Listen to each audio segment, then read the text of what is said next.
Company's a groundbreaking musical by Stephen Sondheim. I've always loved the music and the story.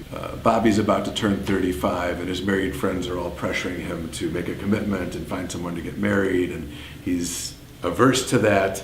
He wakes up on his 35th birthday and is worrying about what he should do, whether he should make a commitment, and the single women he's going out with. Hi Bob, it's Peter. Get the girls out of your bed and pick up the phone. It's essentially about the lack of connections, true meaningful connections. Bobby has so many friends and contacts and everybody likes him, everyone wants him around, but he's not really delving into anything that really means something to him.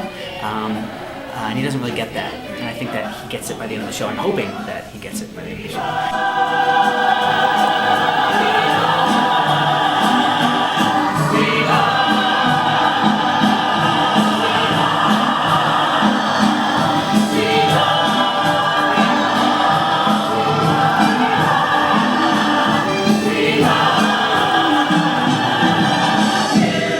What I strive to do the most is make it real and not make it look like I'm acting. Because all these situations are so real, you know, we're not knights in the 14th century, we're not mythical gods, we're just people. And my job is to make it real and yet emotional as well, without people saying, oh yeah, he's acting.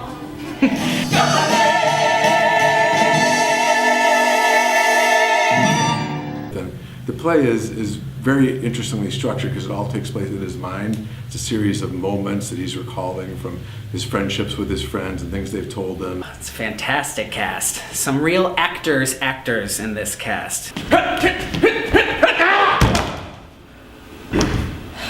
Fantastic.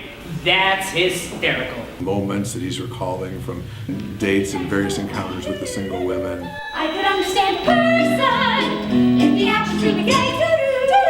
A person that titillates a person and then leaves her flat. He's crazy. He's a troubled person.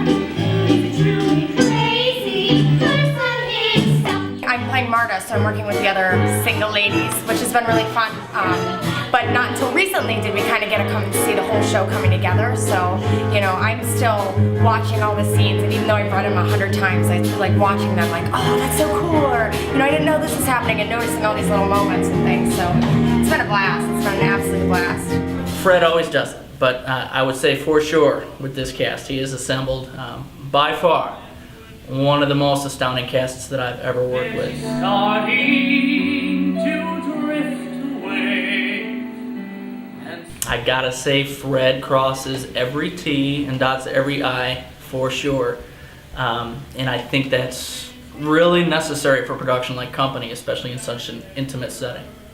After the applause on Company and then into the next, we are at the first dress rehearsal. This is the first rehearsal with the orchestra.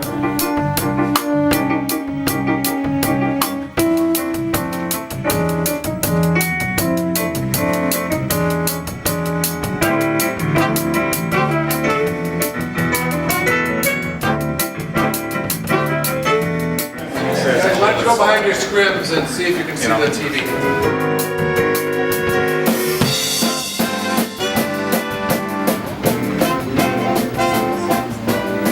You guys see that? Yeah.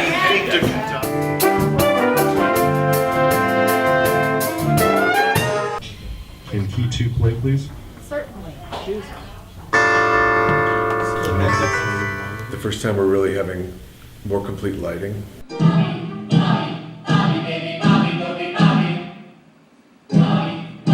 The set's not quite finished yet, but we're about 4 days till opening. Where they find each other in the crowded streets and the garden parks, like rusty fountains and the dusty trees with the battered bars, and they walk together down the bolstered walls of the groovy bars. I'd say one of the things Bobby discovers is that to be truly alive, you need to be connected with another person, which is very universal and timely and timeless. I'm ready. I think I've been fortunate enough to do a lot of great singing roles. I think I'm primarily seen as a singer first, but I'm hoping to change that. And also the main reason is, and I was talking to Fred, and he said he wouldn't have cast a singer rather than an actor in this role, and I had to convince him, I guess, in the audition that I could pull it off as an actor, because that's far more important. And Sondheim himself says that that he'd much rather have an actor over a singer play the role, because it's so much more an acting show than it is a singing show. The singing is part of it, but it's just a supplement to the really fantastic writing in the show that has to be pulled off. Okay, then.